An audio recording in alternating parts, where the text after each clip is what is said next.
My talk is centered around the recommendations that the World Bank is making about raising FSI in Mumbai. I think the bank is completely wrong in suggesting blanket increases in Mumbai's FSI. The bank is not, in my view, taking into account a whole host of relevant and important parameters that should be simultaneously considered. You understand that building regulations are designed, well, earlier they were designed to govern the appearance of a locality. The strictest regimes, I suppose, were in France, with Baron Haussmann specifying not only the facade line of a building, but also the level of every floor.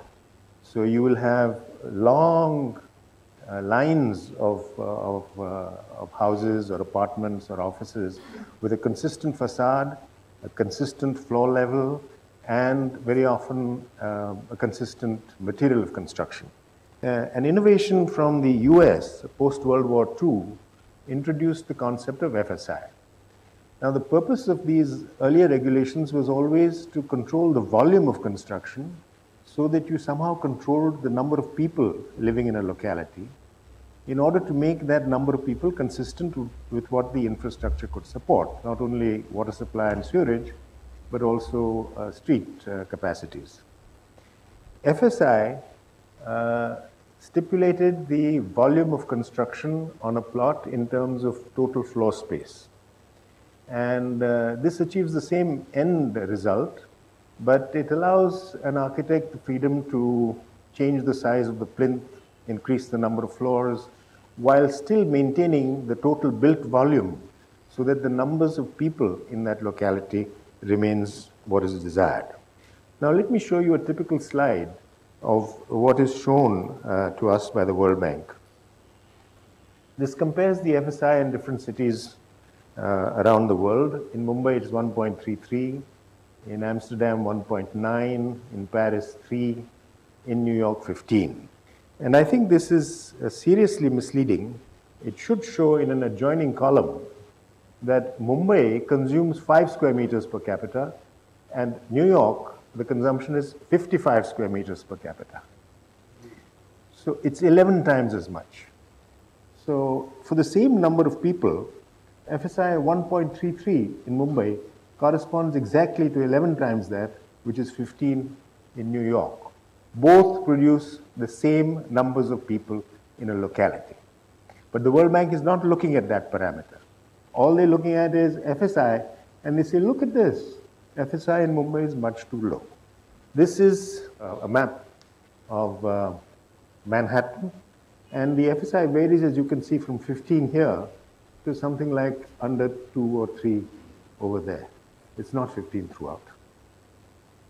This is Mumbai, where the FSI is a constant at 1.33 in the island city, at 1 in the suburbs, and 0.75, now 1 in Chembur. This is the community districts of Manhattan, Central Park again. This is Community District 5, which is Midtown. This is Community District 8, which is the Upper East Side.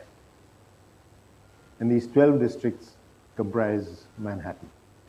Now, this is a map of Manhattan, Community District 5, and what I want you to look at is these green spaces. You can see that, nowhere in the business district are you more than, this is about 3.3 by 2 kilometers. So nowhere are you more than half a kilometer from a green space. This is the same thing again, seen to a larger scale. And I just want you to look at the pattern of streets in this and compare it with other layouts. This is Bhuleshwar in Mumbai. This is the Tata Institute of Social Sciences at Chembur in Mumbai. This is Lajpat Nagar in Delhi. See how the patterns vary dramatically. This is Maharani Bagh, an upmarket residential district in Delhi. This is Sundar Nagar, probably the most upmarket residential district in Delhi. This is Indira Nagar in Bangalore. This is Malleshwaram in Bangalore. Anyway, the point is that layouts differ dramatically across cities and within the same city. And for a full picture, we need the number of floors and the footprints. We need impressions from a walkabout. And then tasked with drawing up a layout, we decide, and I've deliberately put that we in square brackets because it's important to define who that we is. And it should, I think, include the people who are going to live in the locality. We decide what kind of locality we want, the dimensions, including the dimensions for arterial transport, and building regulations.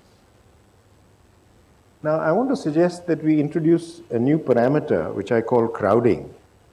And this is a term I came across first in a paper by Rémy Prudhomme. He uses it as the inverse of built-up area per capita to measure home crowding. 5 square meters per capita in Mumbai is 2,000 persons per hectare of home crowding. I find that this notion of crowding is interesting because you can extend it to other aspects, not just indoor crowding, but in particular street crowding. And if you extend it to street crowding, you discover a very interesting relationship. Let me begin by trying to explain home crowding. This is a typical New York apartment. You enter here. This is the kitchen on your right. This is the living area. This is what is called a half bath because it's not attached to a bedroom. This is a bedroom. That's a bath, bedroom, closet space, and balcony. This is typically occupied by 2 people, 1.7 actually. So we have 2 persons in a 100 square meter apartment. That is 200 persons per hectare. And so we get home crowding of 200 persons per hectare. This is Manhattan. Now here's a typical 250 square foot apartment in Mumbai. And this is typically occupied by 5 people in a 25 square meter apartment. So you get 2,000 people per hectare. So home crowding is 2,000 persons per hectare. This is a typical street scene. Here's another. This is New York. This is Mumbai, the other. But one thing to notice is that in computing this street area, we should exclude the area taken up by arterial traffic. If there is traffic that mostly runs through the locality, we should deduct 2 or 4 or more lanes from the area of the street as being essentially unavailable to the locality. Similarly, street areas taken up by parking should be removed when computing street area. Xerxes Desai, who is the director of IIHS, when he saw an early version of this paper, he had the following comment. I quote, "Perhaps you need also to draw attention to what crowds our streets. People, motorized and non-motorized vehicles of all sorts, 2-wheelers, 3-wheelers, 4-wheelers, from cars of different sizes to vans, trucks, buses, coaches, lack of discipline and road manners on the part of drivers, street parking, hand carts, bullock carts, hawkers, shops spilling over onto the street, rubbish dumps, utility installations, for example, transformers, street furniture, trees, shacks of the homeless, stray animals, community dogs, protest groups, badly paved pedestrian pavements, ratio of vehicular road to pedestrian road, etc. There is one hell of a difference between a New York or Washington road and a Bombay road based on the uses to which it is put." End of quote.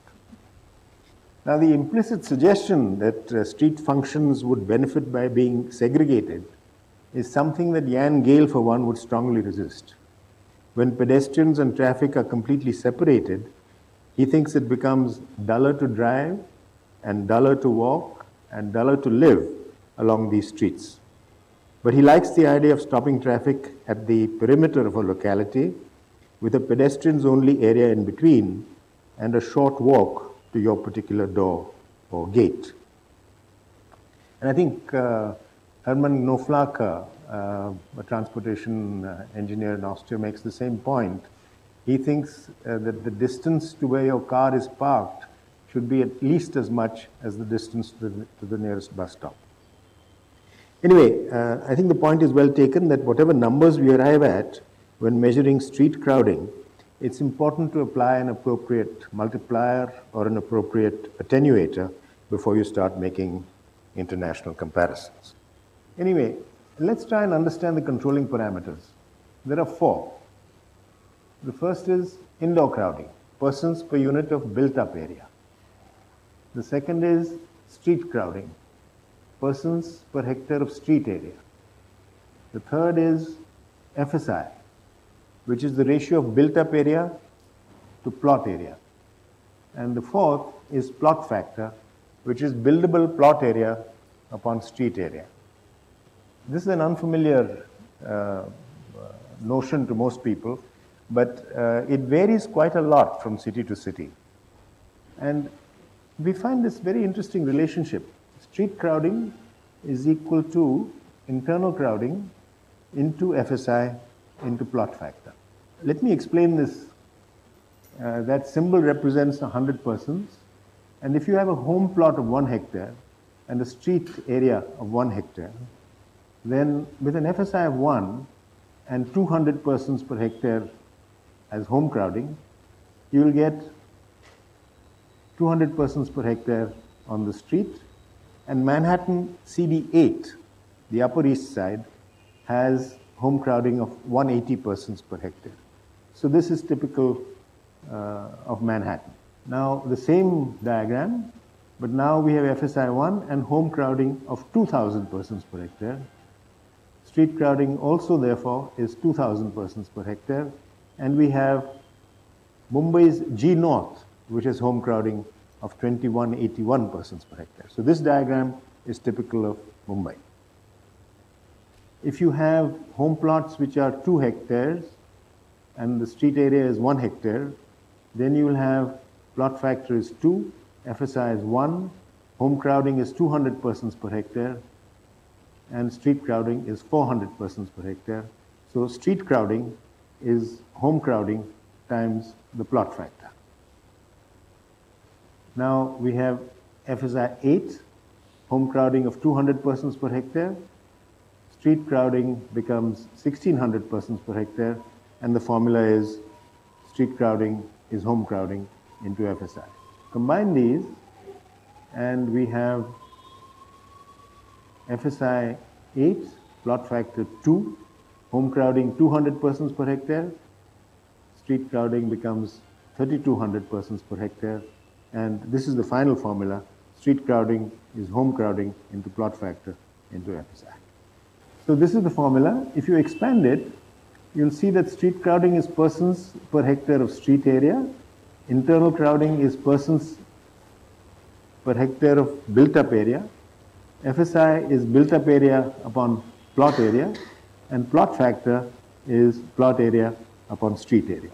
The built-up area terms cancel out, the plot area terms cancel out, and you're left with persons per hectare of street area, which is the left-hand side. Net density, this is a term familiar to planners. I prefer to call it plot density. It is persons per unit of plot area, and it is actually equal to the first 2 terms of this expression, internal crowding times FSI. And gross density is persons upon the total area, and we need this gross density for global planning.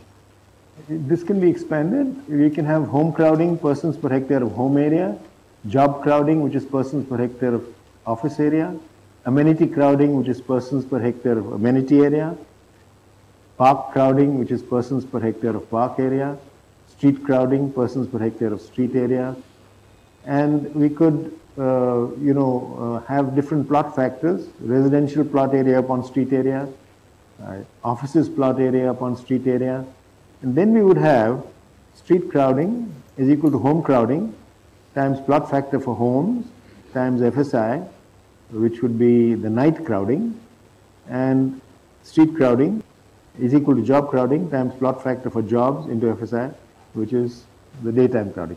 Now, I'm not suggesting that everyone who lives in that area or who works in that area will be out on the streets at the same time. But some fraction, 20%, 25%, 30%, whatever it is, will be out on the streets at any given time in the day. Maybe during the evening hour, it will be rush hour, it will be the worst. So these are measures of what street crowding is and how changes in FSI will affect street crowding. These are Mumbai's wards. If you look at the city wards, you'll find that D West is Malabar Hill, which is high value residential apartments, and D East, which is Grant Road, is much more middle income. B has a fair amount of Port Trust area, so does E. A is the fort area. G North includes a big chunk of Dharavi. And this is a comparison now of CD5 and CD8. The indoor crowding is 296 persons per hectare and 180 persons per hectare. And here in A, B, C, D East, D West, we have 638, 692, 1018. G North, the Dharavi area is 3,116. This is the FSI, 16 here, 7.29 here, and we have anything from 1.12 to 3.66 in Mumbai. The plot factor is 1.26, 1.67, and here this is low because of the military area.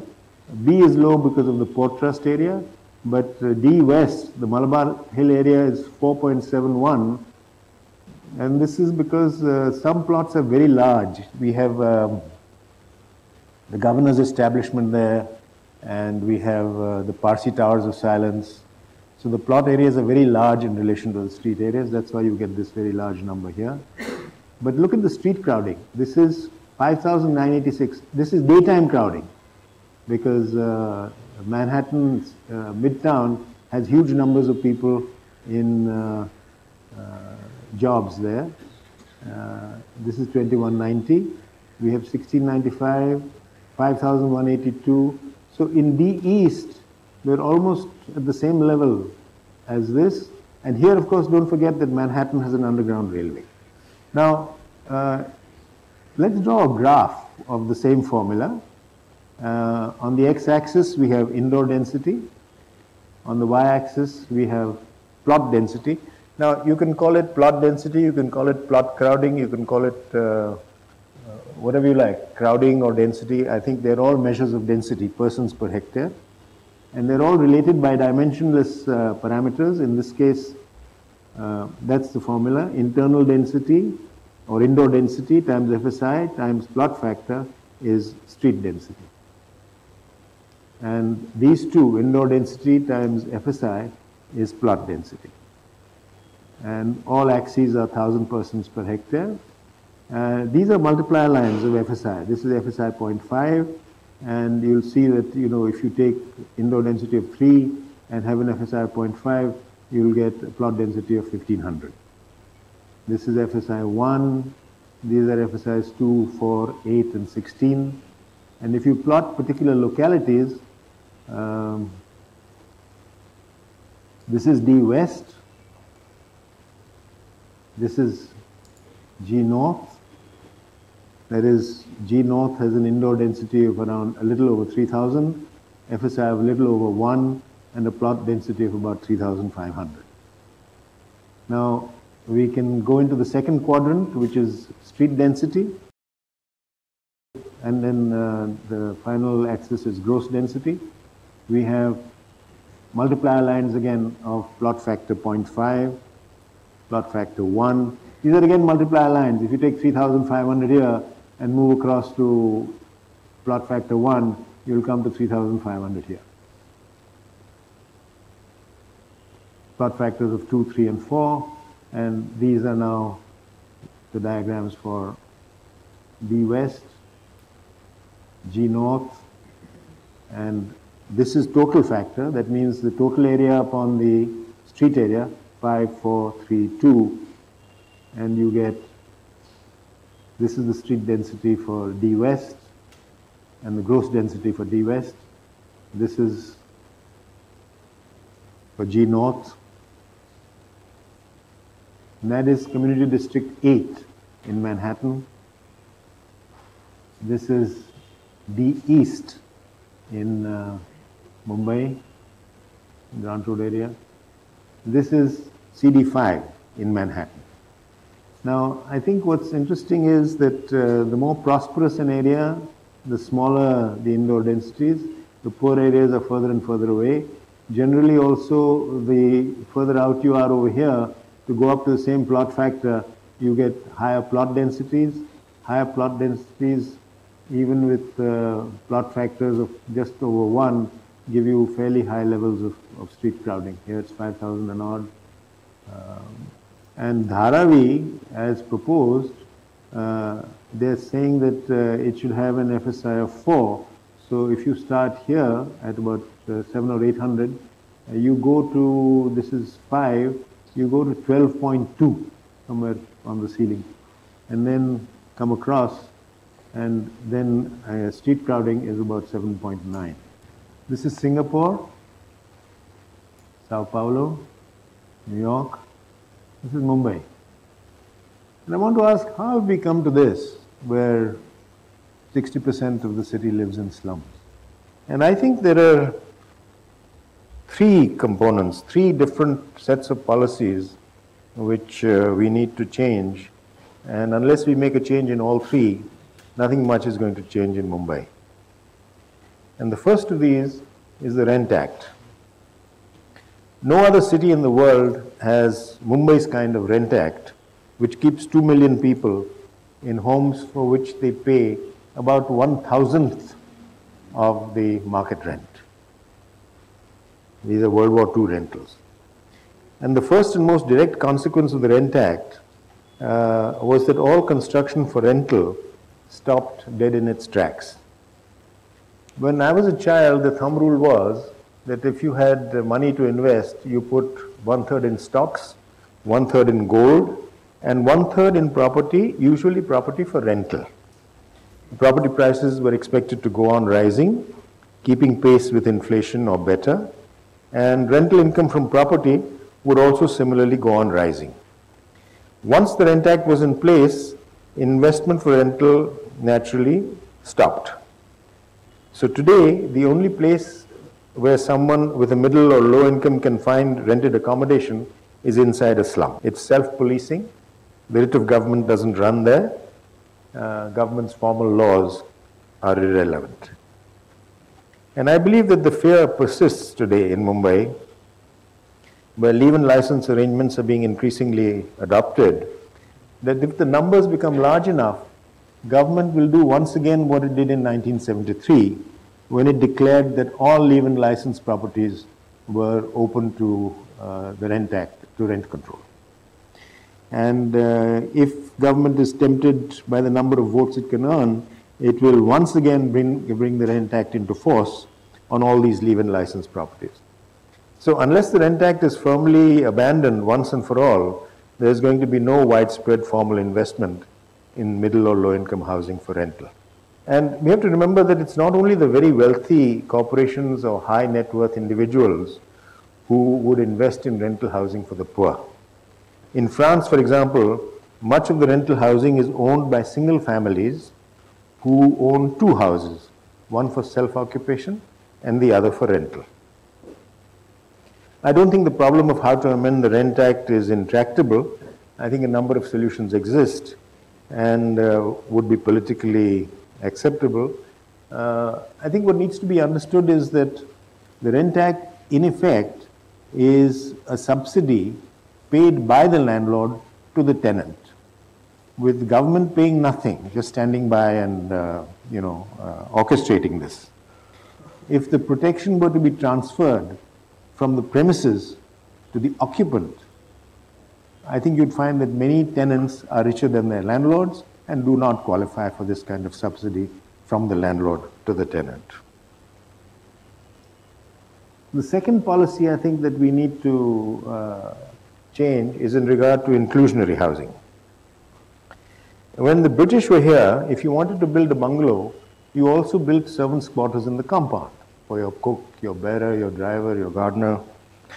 And when the textile mills were built, chores were built for the workers. They were dreadful accommodation, but it was recognized that when you employed people, you did need to provide them with some kind of accommodation. With independence, all this has changed. Now you can hire as many people as you like, and you don't have to worry about where they live. So in 2005, an RTI inquiry revealed that in Mumbai, we have 4,413 police constables and 81 police inspectors living in slums. I once saw an air conditioner in a jhopdi and asked what that was, and they said, "Sab, that's a police inspector." So the government will give a policeman a job, but will not give him a place to pitch his tent. And these numbers have, I think, slightly increased since 2005, but now I find that responses to RTI inquiries are much more cagey than they used to be. There's a way out of this, and it's called inclusionary housing.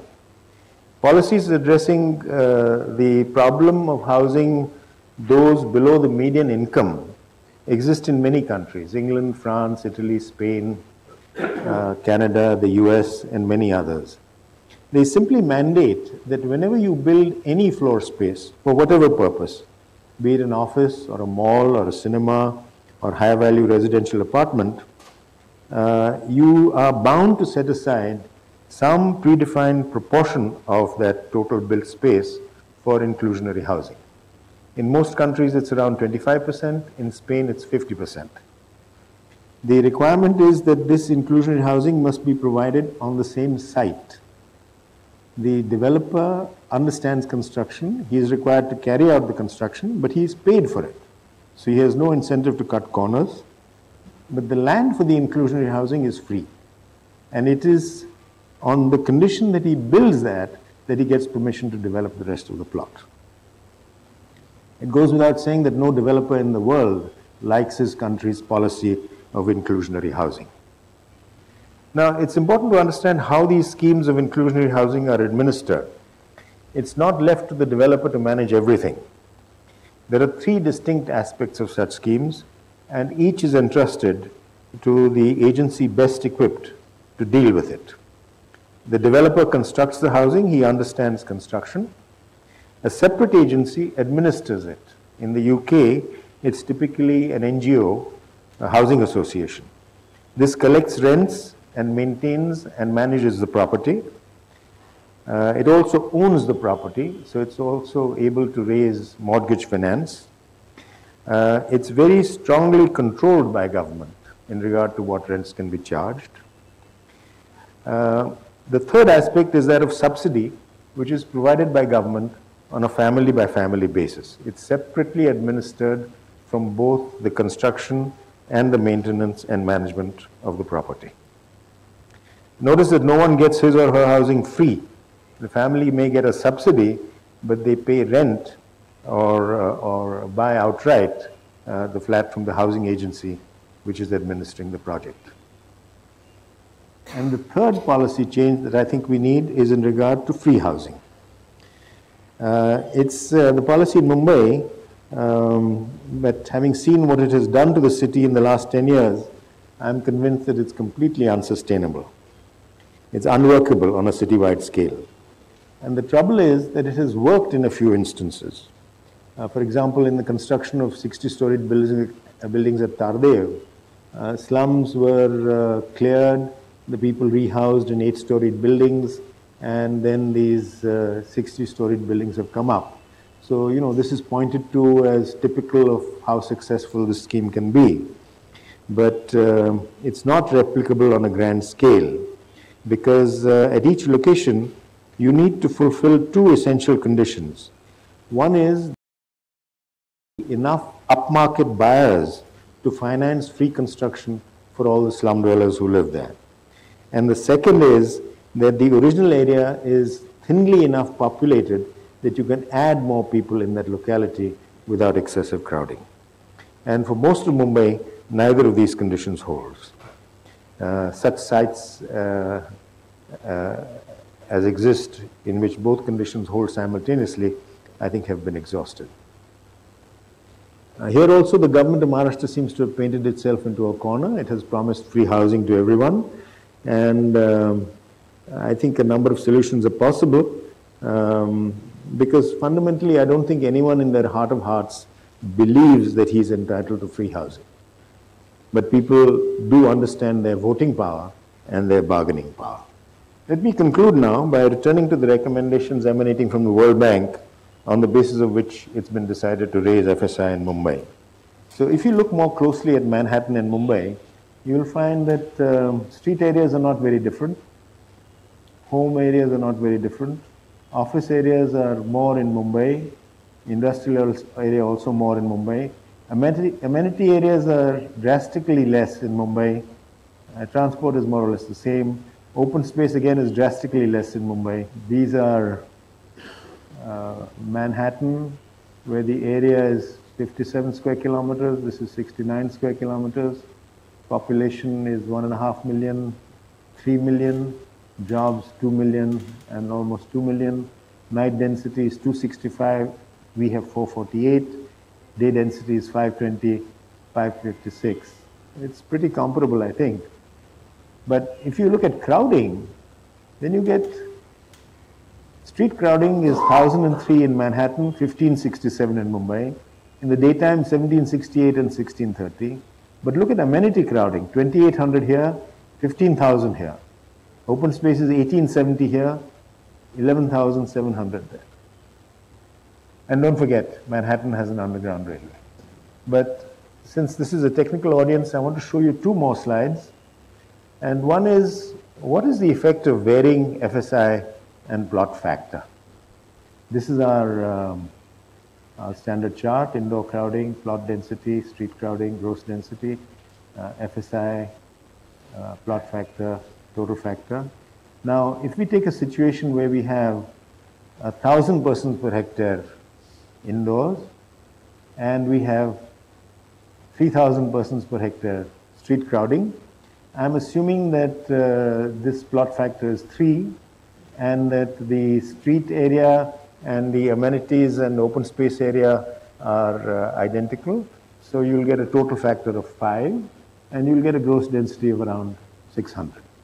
Now, suppose we were to vary this, and we increase the FSI from 1 to 2, but we keep the plot factor, we change the plot factor to 1.5, so that the product of FSI and plot factor remains 3. FSI 1, plot factor 3, or FSI 2, plot factor 1.5, then we find that we get to a gross density of about 750. And if we go further and raise the FSI to 3 and the plot factor to 1, we get this, 1,000. That means what's happening is we're raising plot densities from 1,000 to 2,000 to 3,000. Gross densities are going up from 600 to 750 to 1,000. What's the difference between these three situations? Because what we have is the same level of indoor crowding, the same level of outdoor crowding. What has changed? And I think the change is this. FSI 1, you'll have buildings of ground plus 3. Here you'll have buildings of ground plus 5 or 6. And here you'll have buildings of ground plus 9 or 10. The densities will go up accordingly. Okay? And then one more slide, which is the effect of a sudden change in FSI. If we have a situation where, again, we have 1,000 as the indoor crowding, 3,000 as the street crowding, density is 600, and we decide to change the FSI to 2. We've gone up from 1, we've gone to 2. This is what the World Bank says will happen. That means people here who are occupying 100 square meter flat will simply move into a 200 square meter flat. That is, everyone will occupy a flat twice the original size. And that's the only change that will happen. Indoor crowding will halve, but street crowding will remain unchanged, and densities will remain unchanged. And I'm saying there's another possibility, which is that the families who are occupying 100 square meters will remain where they were, and more families will move into the locality. FSI has gone up from 1 to 2. Plot factor has remained unchanged at 3, so you come here, and you'll get street crowding of 6,000 instead of 3,000. So this is where new families are moving into the extra area. The other is where the same families move into the new area. And I think the truth is somewhere in between, but it certainly cannot be, as the World Bank says, that this will remain at the same level. Street crowding, I think, is bound to increase, if not to this extent, at least to some extent. Thank you.